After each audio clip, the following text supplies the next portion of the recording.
Welcome to 100 Songs That Define Heavy Metal. I am your host, Brian Slagel, the CEO of Metal Blade Records, home to bands in the past and in the future like Amon Amarth, Killswitch Engage, Cannibal Corpse, Whitechapel, Gwar, Fate's Warning, Armored Saint, Slayer, Metallica, a bunch of heavy metal bands. Check out our friends at HeroCarePackages.com. Show your support with Hero Care Packages, premium military care packages curated to uplift our service members.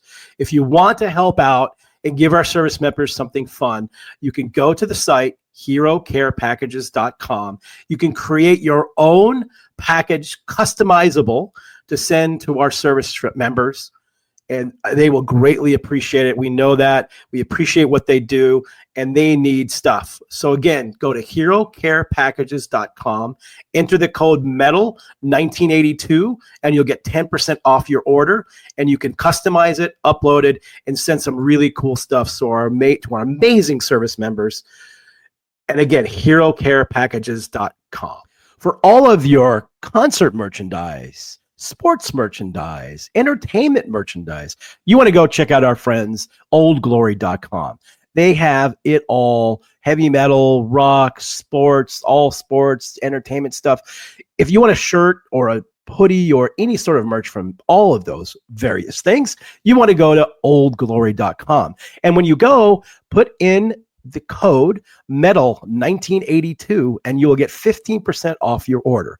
So go visit oldglory.com as soon as you finish this podcast. Anyway, we're here to talk about a really groundbreaking song because it goes with a groundbreaking TV show. I'm going to talk about Dethklok's Awaken today. And it's cool because, of course, if you don't know Metalocalypse, that's the show that this song comes from. And it was a groundbreaking show because it was on Adult Swim, and a lot of people got into it. Clearly, it's based about a huge death metal band, and a lot of people got into death metal from this. So it's going to be fun to talk about it today. We're going to bring in our producer, Mark Lewis, to talk about it, and the man behind it, Mr. Brendon Small from Dethklok and Metalocalypse. Should be a fun one. We're going to begin it all, as always, with our good friend, Mr. Martin Popoff, to give us some info. Nice one, Brian. Yeah, you're going deep with these. What is real, right? Is this a real band? It kind of is a real band. People have to make this music, but it's an animated situation. So what we have here is a fictional band, nicely positioned and actually nicely executed as a melodic death metal band, right? This is the brainchild of Brendon Small and Tony Blatcha. For Adult Swim is like a programming block of the Cartoon Network. And they came up with this series, Metalocalypse, which ran 61 episodes between 2006 and 2013. And it's the story of this fictional, like I said, melodic death metal band. And I think Brendon, he does all the music. He voices the characters. I guess 3 of the members of the 5 members of the band he voices. And then on drums, we've got the great Gene Hoglan, famous for coming out of Dark Angel, but doing all sorts of amazing sessions and being part of some pretty high concept bands after this situation. But yeah, he's the drummer on the Dethklok material. And Awaken, you can go on YouTube and watch. You can watch clips all throughout of this whole Metalocalypse situation, but there's a nice succinct clip of Awaken. And what a lot of people like about this situation is Brendon really knows what he's doing. I mean, he comes from the comedy end of the world, but obviously he's a walking musicologist to be able to do this. And what people appreciate about Dethklok, when you see the band playing up close, they are literally, fingering the right stuff on the fretboard, and all the drum hits are in the right place, which is kind of new and good for animation. It's of this sort of high quality situation for what they do. So yeah, they've had a successful run of it. So what we've got is this song, Awaken, is from the 2007 album called The Death Album. And then we've got 2009, they put out Death Album 2, 2012, Death Album 3, 2023, Death Album 4. There was a special at the end of the run, the Doomstar Requiem, and then there was a movie kind of later on with this situation as well. So yeah, very, very cool choice of a song. And again, when you play this, I mean, you can play this just with audio, and it's just high above the standards of being, hey, did this come from a from an animation situation. 2021, they've got, it actually came out in 2023, there was Metalocalypse Army of the Doomstar as well. So this thing kind of went on. And Brendon, of course, has done a million really cool things after, he's got a whole solo situation. But yeah, this is the cool brainchild, and it's got quite a catalog. And I think it's funny that they got the award for Best International Band at the Revolver Golden God Awards in 2009. So that's really cool, too, that this all happened. So yeah, Dethklok, Awaken, very cool choice. Thanks, Martin. Fun stuff as always. I think one of the episodes I mentioned, we're just going to start calling him Dr. Martin Popoff. He deserves a doctorate in metal. He has one already. So we'll just say that. This episode is brought to you by Indeed. Stop waiting around for the perfect candidate. Instead, use Indeed sponsored jobs to find the right people with the right skills fast. It's a simple way to make sure your listing is the first candidates see. According to Indeed data, sponsored jobs have 4 times more applicants than non-sponsored jobs. So go build your dream team today with Indeed. Get a $75 sponsored job credit at Indeed.com/podcast. Terms and conditions apply. And we welcome back the legendary producer of hundreds, but is it hundreds maybe? It might be hundreds of records. It is hundreds now. I can't believe it. Mr. Mark Lewis, how are you, sir? I'm good. Thank you for always pumping me up on the intro, man. What can I say? You're the legend, man. I'm just old. So we're going to talk about Awaken by Dethklok. And I wanted to have Brendon on because he's a good friend of mine, and he's like a true metalhead.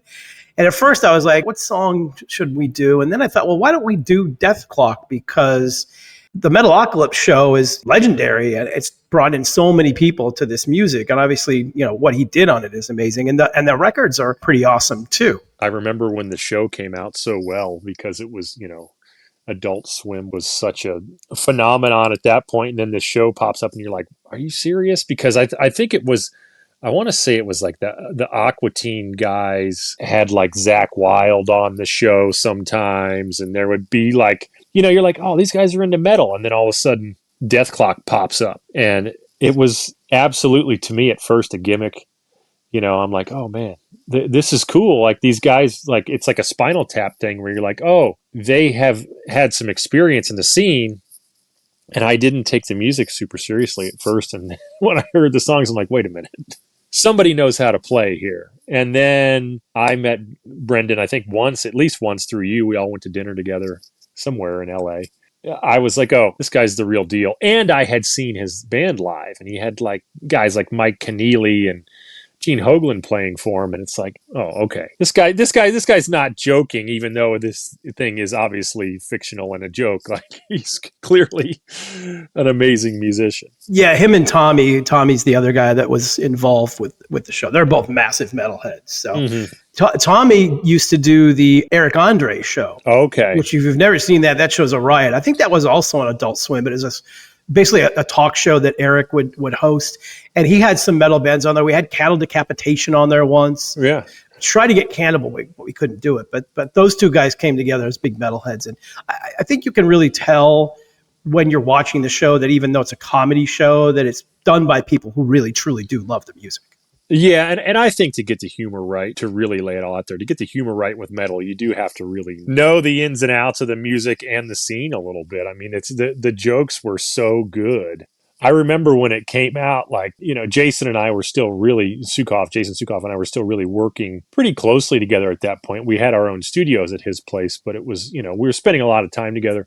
Making him laugh is an accomplishment. Not that he has no sense of humor. He'll laugh all the time, but to really get a laugh out of him when it comes to metal is an accomplishment. And I remember watching an episode of Dethklok, and there's something about mermaids or something. It was on one of the episodes, and man, he lost it. And it was just like, it was so funny because it was like this death metal-y thing that sounded like something that he would have written. And it was just like, man, these guys get it. And it was hilarious. They're so good at that. Well, two things that strike me about the music is it's very European, classically influenced style, which makes sense because Brendon went to Berklee School of Music. And also the production end of things, to me, sounds really, really clean for a quote unquote death metal thing. In a good way. Yeah, no, it is. It's nice and clean. I mean, it's especially for back then to have somebody. Did he mix it all as well too? I believe Ulrich Wilde mixed it. Okay, yeah, and he's great. Yeah, I always kind of considered. I mean, it's a whole package thing, and if listening to that music, it's almost like Steve Vai arranged some Amon Amarth music or something, like it's really what it is.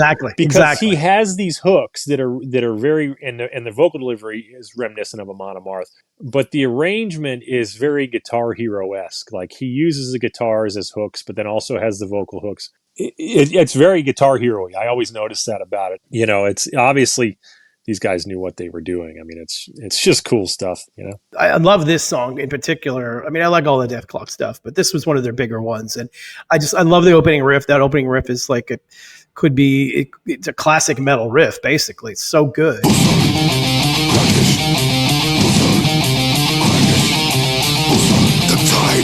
And the lyrics are really interesting. I'm still trying to figure out exactly what's going on. We're going to talk to Brendon after this, and I'll get him to hopefully give us some clues, some sort of Finnish lore thing or something or other. But I love the vocals on it because it's death metal-ish, but it's also really catchy. There's like choruses and, awaken, awaken, and rise, rise.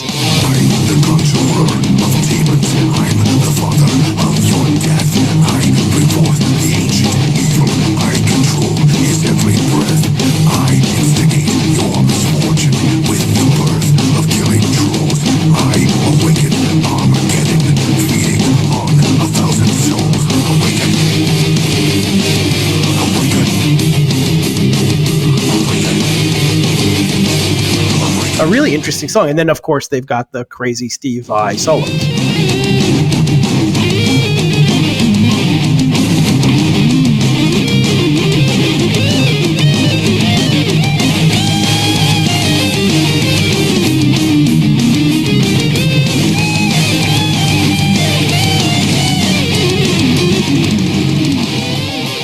Yeah, and is that Brendon playing those solos? Yes. Yeah, I mean, what a player. He's almost got like a Chris Poland thing at times. Like he's clearly spent time listening to Alan Holdsworth and John McLaughlin and, the fusion side of things, like obviously, he went to Berkeley. I spent like a couple summers there. I never went for real college credits, but I did take courses there, and the players there are just monstrous. It's insane. I mean, the first time I spent a couple weeks there, like my playing leveled up so much because you're just frightened into being good. Yeah, it all makes sense that he's a Berkeley guy, especially with how theatrical it is and how clever that music is. It's funny that, people that are on that level can so quickly and brilliantly arrange things. It's because it's just they've done nothing but speak that language for so many years, Yeah, and I know, I've never been there. I can't play an instrument to save my life. But I do know that when you go to Berkeley for, I guess, really any instrument,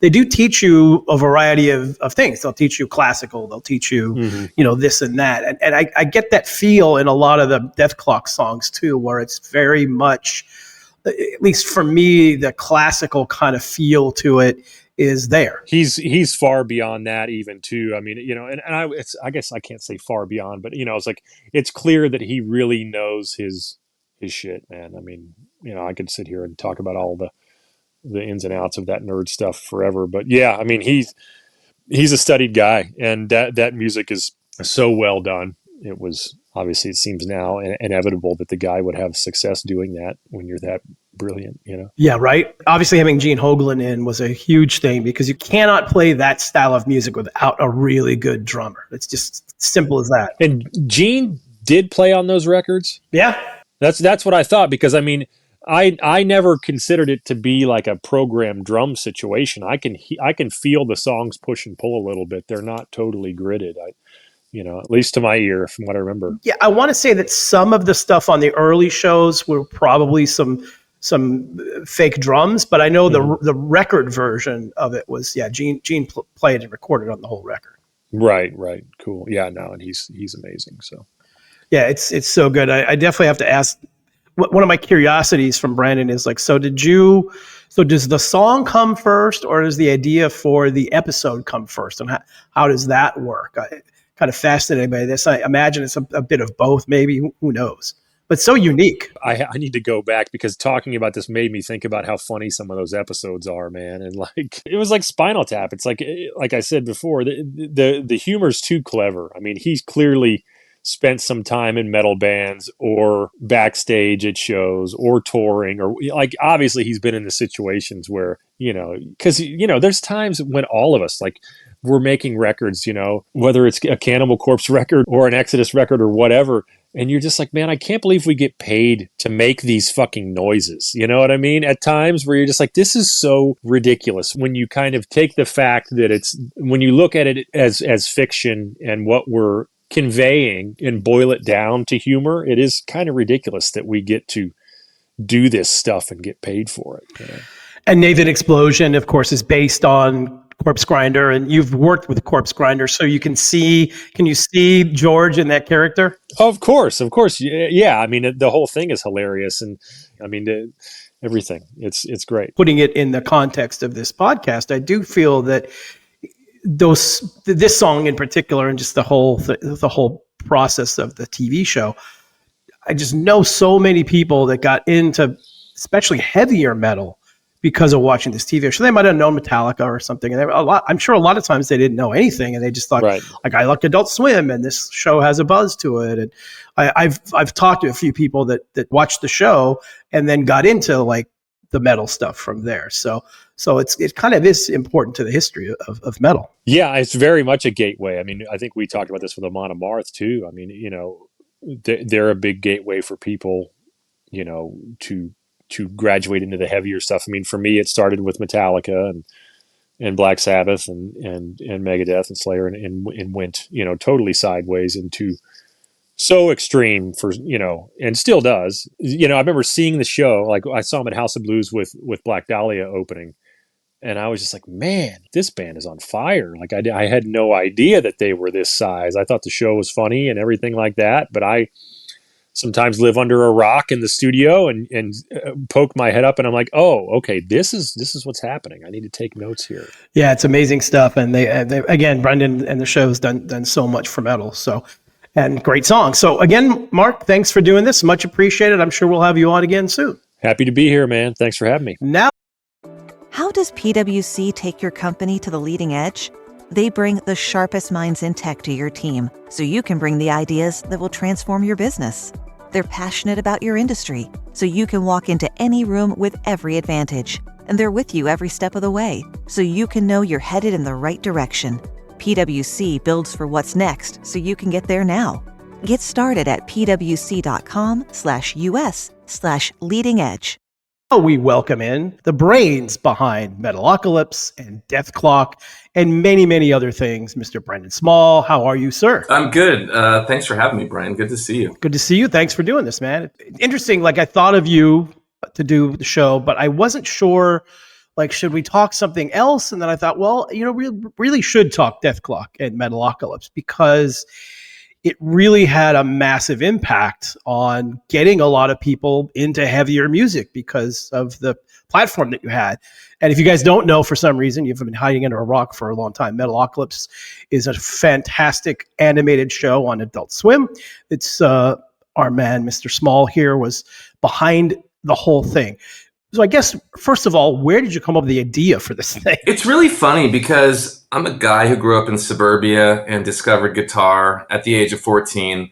I had a cool neighbor up the street who's still my good friend, my buddy Renzo, who kind of introduced me to the world of heavy metal and introduced me to guitar and everything from like King Diamond to Slayer to Metallica to like classic rock to Blue Oyster Cult to everything all in one day. He taught me. He just showed me his entire library. He had a great record collection. And he showed me how to play guitar. He showed me how to play Iron Man the first day, that he showed me guitar chords. I walked away being able to play, like, slide a power chord around. So really important day and friendship. Together, we would end up going to music school together, at Berklee College of Music.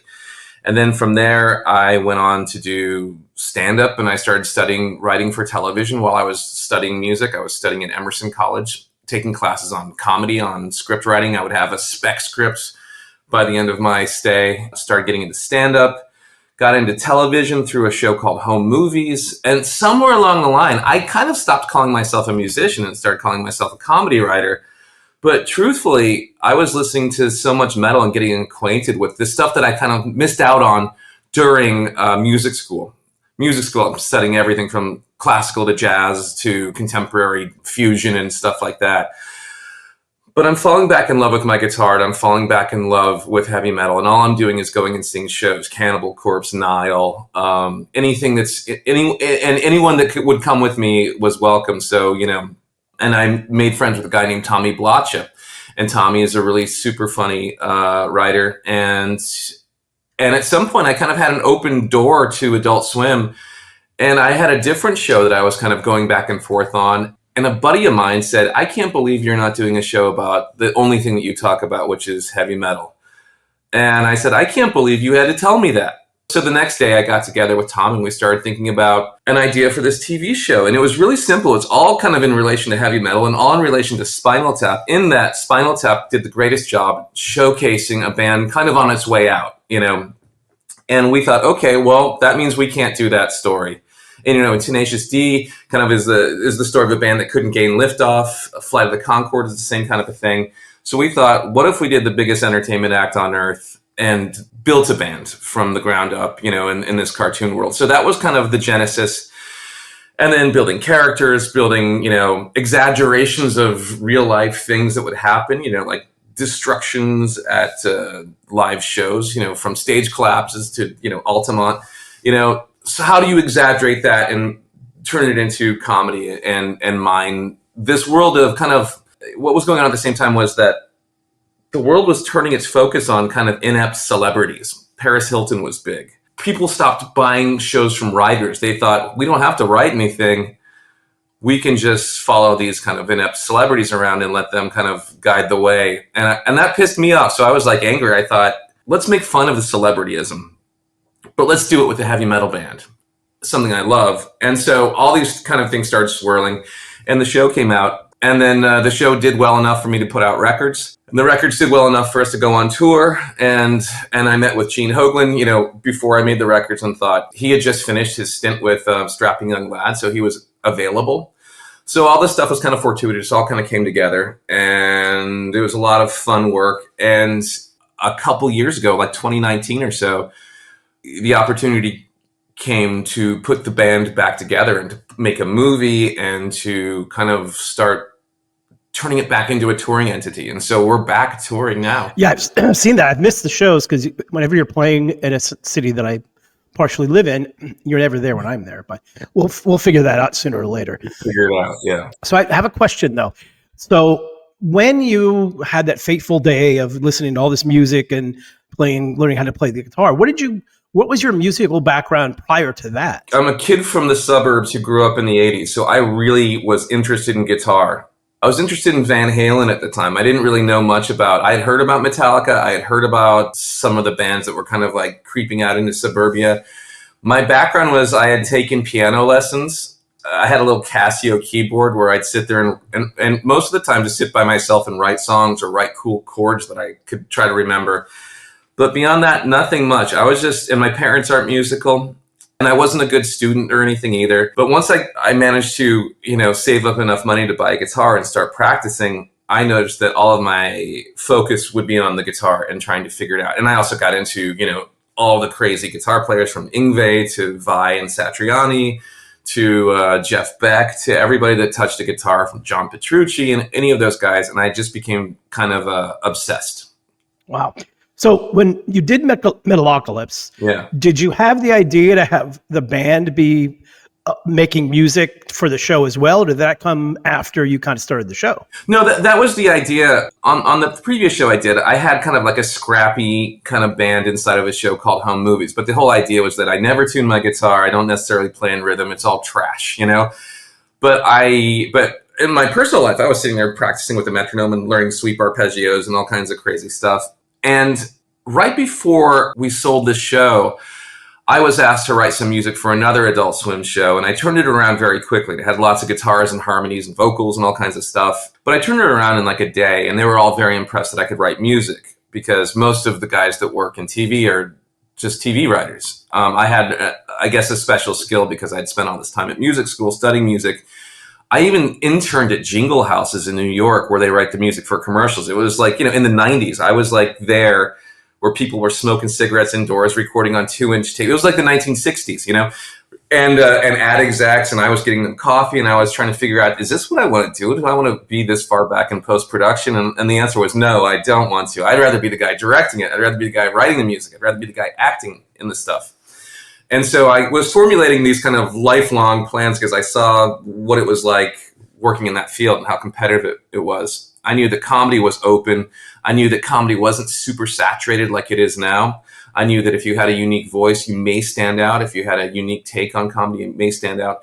But ultimately, I had this secret trick that I could write music, and I had developed a bag of tricks, favorite chords, studied my heroes, studied everybody from, Brian May to classical music to Yngwie stuff, Baroque chord changes and stuff like that. So I'd kind of put that all in the mix with my love for Cannibal Corpse and Metallica and swirl it all around and come up with something that would kind of be Dethklok. So when you did the show, what were your expectations of it when it came out?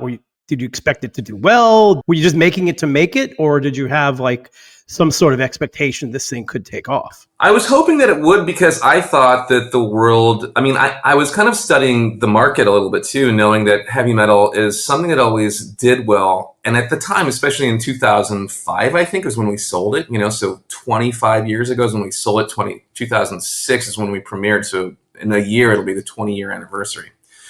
I had a good feeling that if we did this right, if we kind of built out these characters and built out this world and threw some music in there, that it could catch an audience on Adult Swim that was also kind of a growing network at the same time. So ultimately, when I was thinking about the audience, I wasn't thinking like, what's going to be the most number one primetime show of all time? I thought, what's this show that would appeal to me when I was 14 with my buddy Renzo in his house, discovering guitar, discovering heavy metal.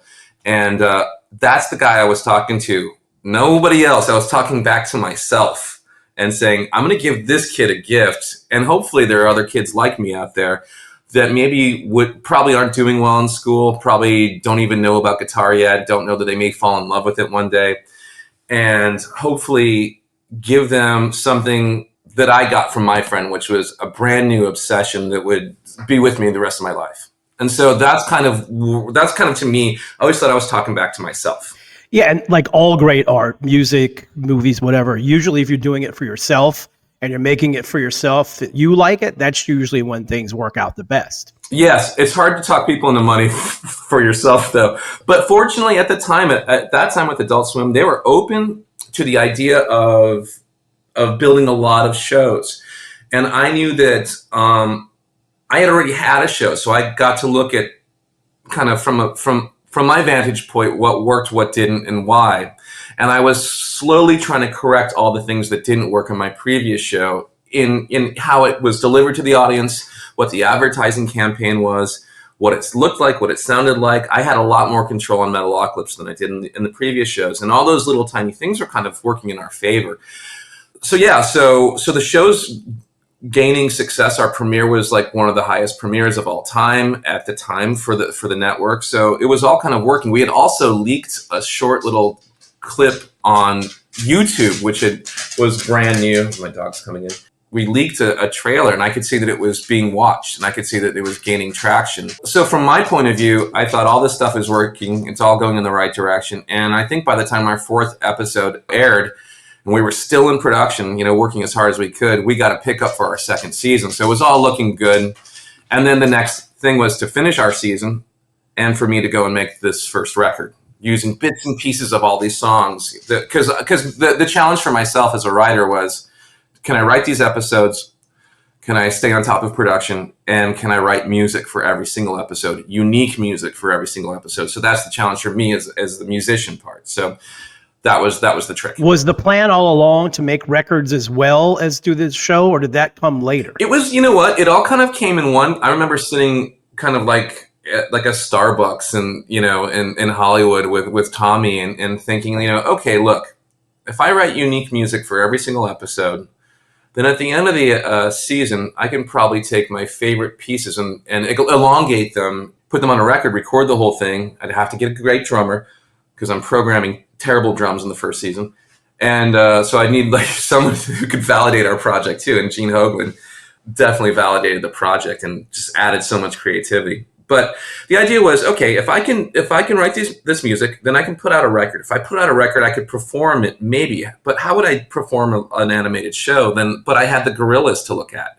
And I thought, what was working with the Gorillaz and what wasn't? And I saw probably an earlier like DVD of a live concert where they were behind scrims and they were projecting animation on the scrims. So you got to see kind of warped shadows. And I thought, I think the band, the players are, the music, this music is kind of difficult to play. So I think the idea of them playing needs to be kind of on the stage, but still they're a pit band. The real show is behind them. So showcase the musicians in the slightest way possible, make it mysterious, make them shadowed figures, project the animation behind. How would you even line that up? Well, you'd probably have to send a click track to the drummer's headset and go from there. So all that was in the amount of time that it took me to explain it to you. That was the thought process. It was very simple. And then the question is, how do you actually do that? And how do you talk people into opening up their, bank accounts so that we can start doing that stuff? How can I use their money for art? But it all worked. It all kind of worked in our first, and we would go through trials and tribulations. Our first tour wasn't like a proper tour. It was a college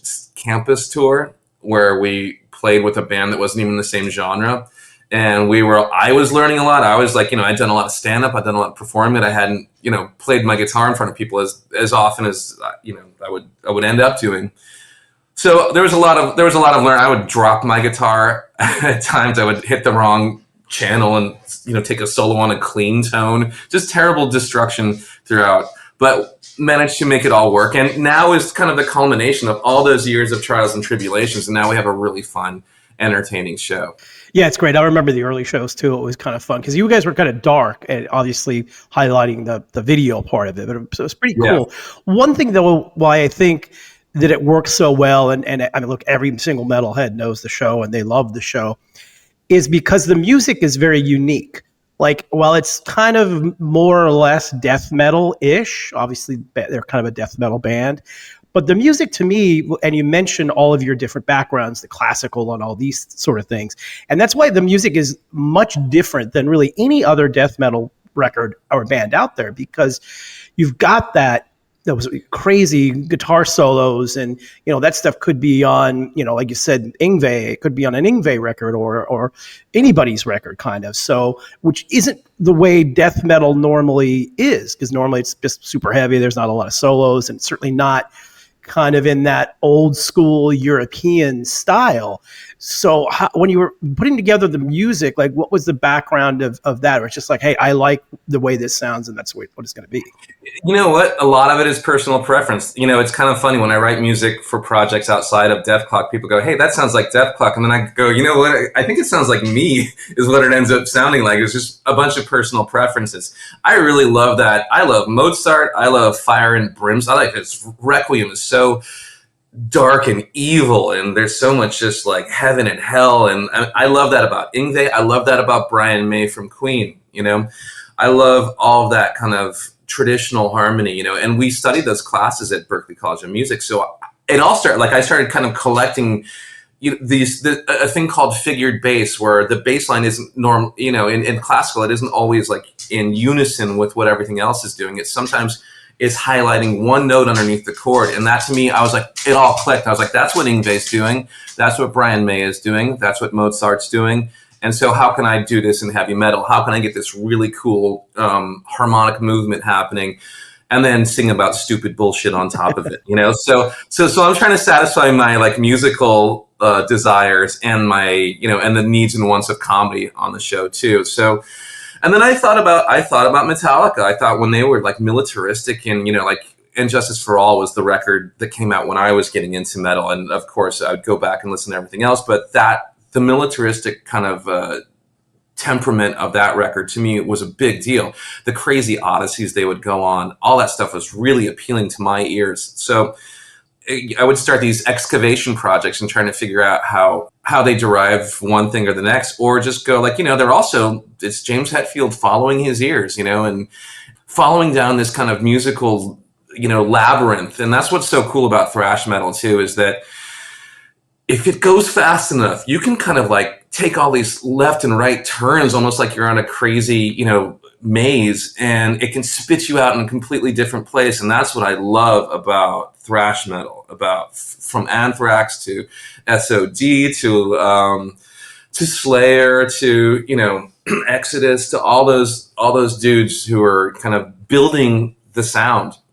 That was also appealing to me. So my question to myself is, how can I build something that kind of lives in relation to the show and also lives outside of the show? And can I make actual music at the same time that would be memorable enough to warrant being listened to?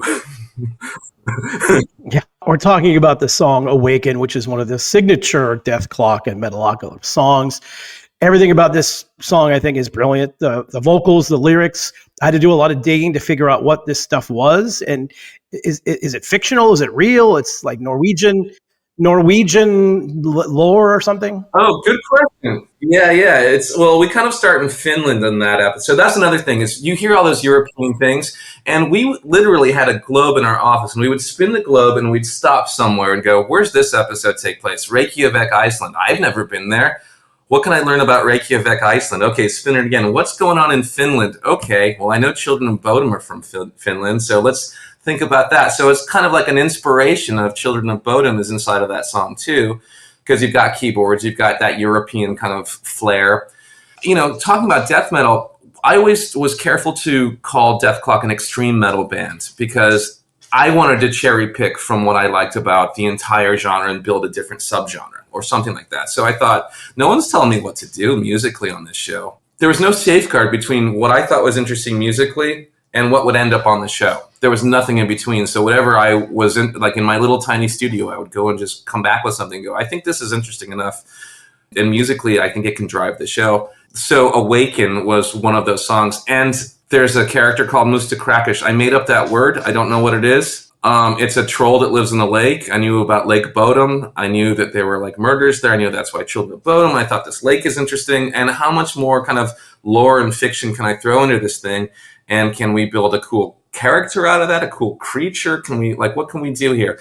So that was the whole idea. It's all, most of like the word Metalocalypse, it's invented. It didn't exist until we started smashing words together. And there's a lot of that in the show. And it's, my heroes are, Metallica and Dr. Seuss. So what are you going to do? Make up a bunch of words. And that's where Metallica came from. Yeah. Like a word that doesn't exist. That's the word that doesn't, seriously, yeah. So Metallica, being Metallica is an influence. Just that word alone, isn't it? So with this specific song, did the song come first or the episode come first? Or was it kind of at the same time? I had probably about 4 or 5 kind of demos that I had. When I finally pitched this show to Adult Swim, they said, this sounds great. Because all I said was, this is a show about an extreme metal band. They're the biggest act on earth. There's going to be death and destruction, the big, fire, blood, tits, and the, comedy, all that shit smashed together. How can I make all this work and be totally entertaining to me when I was 14? So they said, this sounds great. Can you write this up? And just so we can kind of get the ball rolling on this. And I was like, yeah, I don't know if I can even write it up yet, because I don't know enough about the band or anything. I had to go and sit down and write a bunch of demos and tune my guitar lower and read articles on Guitar Magazine, listen to Michael Amott talk from, and figure out what he's doing on his guitar. Because all that kind of, again, that kind of European flair was definitely going to be put into this American death metal world, a Metallica world, all this kind of from Eastern Europe to, Scandinavia to wherever they're playing metal. I was going to try to pull all those resources. And this song was one of those songs where I had some riff ideas and I collected them all. And I just thought, this is energetic. I'm interested in where this song's going to go. Can I build enough of this song out into the episode to make it feel like there's a full song? So normally I have 30 seconds to 45 seconds, maybe a minute. If I really carve a lot of episode landscape away, maybe I can get 2 minutes in. Then I don't have that much comedy and that much character. So I'm always trying to balance all that stuff out. This was a song that I think I had the verse, chorus, and bridge kind of worked out. And once I got to the recording studio with Gene, I would sit there and, build out the rest of the demo and get the song in the shape that it is on Death Album 1. And it's something that we still play in our set. We've got a whole Australian tour named after the song. It's Awaken Australia, and we're going to Australia in April. So how does it make you feel that literally every single band that we've been talking about today became huge fans of the show, and a lot of them have done voiceover work for the show? Like, what does that feel like? So those bands doing voices on the show, I'll talk about that first, because yes, King Diamond, Metallica, George from Cannibal Corpse has a character that had a whole arc. And so, Scott Ian and Gary Holt and Exodus, all those guys that I love, they all ended up coming to play. And the idea was, how do you make, because a worry early on would be like, hey, are you guys making fun of metal? Because fuck you and all that stuff. And I was like, yeah. I know that feeling. I get you. You're protective. You should be. It's good. I am too. But what if everyone's all on the same page and we're all joking around together?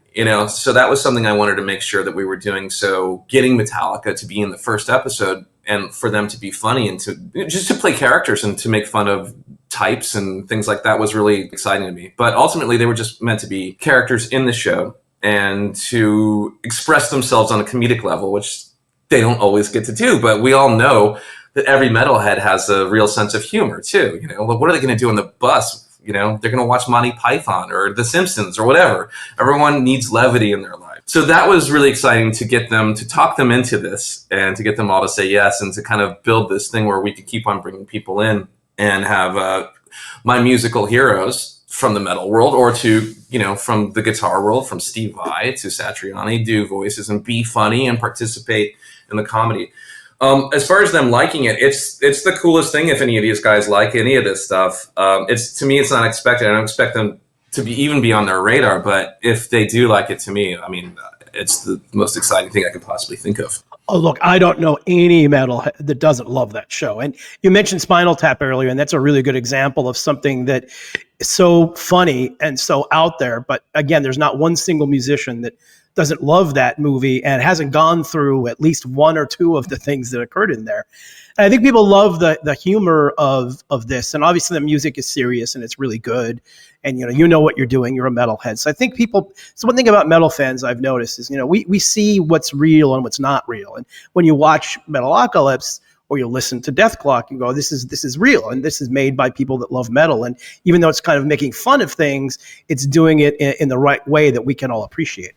Well, yeah, and what we're making fun of really is celebrityism, and that's kind of like, it's an arc from the first episode to the end. It's almost like, this band that starts out kind of worshiping the church of money and then kind of realizes that they've built their own church of heavy metal. And that's what the whole final movie is about. So we land the whole story that starts from the very first frame of the first episode to that thing. And, and hopefully, aside from just commenting on the state of metal, which we'll do occasionally, it's mostly about, can we build characters that can stand alone also, from Nathan Explosion to Pickles to Murderface to all these guys, that we can know well enough, in a classic TV sense, that we can kind of anticipate their feelings and thoughts about a subject being introduced or something. And the cool thing about all that stuff, that part of it, the character part, is that, when I go and meet fans of the show, they just want to they either want me to do the voices or they want to do their impressions of the voices. And I'd rather hear their impression of the voices. And usually they're pretty good. What I found funny is when I, talked to my friends about the show, everybody had a different favorite character. Like, it wasn't all just Nathan. It was, I think actually, if I go back and remember well enough, Pickles might be the most popular amongst my friends, but everybody had a different character that they loved, which I thought was really cool because there were so many unique characters that you were able to do in this thing. That was the idea up front is, can we give them all like literally unique voices, from Skwisgaard's botched Scandinavian, which doesn't sound anything like Scand. It sounds like Popeye the Sailor Man, to Pickles' Midwestern snappy drawl, to Nathan's guttural thing. How can you make them all sound different and unique? And that's kind of, because since I play a lot of the characters, I'm usually asking myself, can I speak in the lower part of my voice, in my normal speaking voice, and twang it up a little bit, or can I get, a cleaner, more baritone Skwisgaard thing? What can I do to make all these voices sound different? And how did you come up with a vocal style? Because it's definitely unique. I had no idea what I was doing. And eventually I developed a more consistent take as the episodes went on and the records went on. So Nathan starts out kind of low and like close mic, and he starts getting a little bit more screamy as I start doing more live performances and need that guttural thing to carry over the band a little bit more. So I have no idea what I was doing, just like with guitar. I'm figuring it out and white knuckling it until I get it right. And then settling on something where I go, look, even though this is comedy and all that stuff, am I embarrassed or am I proud to put this out? And if it kind of gets over to, if the needle starts moving over in the right direction, then I start giving myself the thumbs up. 100%. Agree 100%. Well, thank you so much for creating this amazing project, this amazing band. And thank you so much for doing this. Much appreciated. Absolutely. Anytime, Brian. Anytime. Yeah. All right, good. We'll get you on again. We'll talk something other than Metalocalypse. I'll talk whatever you want. You tell me. Sounds good, my friend. Thank you so much. Awesome, man. Thank you so much for having me. All right. Well, huge thanks to everybody again for this. Brendon Small, awesome talking to him about the entire Metalocalypse scene, and of course, Dethklok and the great song Awaken. We talked about producer Mr. Mark Lewis, Mr. Martin Popoff. I'm sorry, Dr. Martin Popoff. Thanks again to Lizzie Borden for our theme music. And as always, the man who makes this thing happen, producer Christian Blatt. Thanks a lot, everybody, and we'll see you next episode.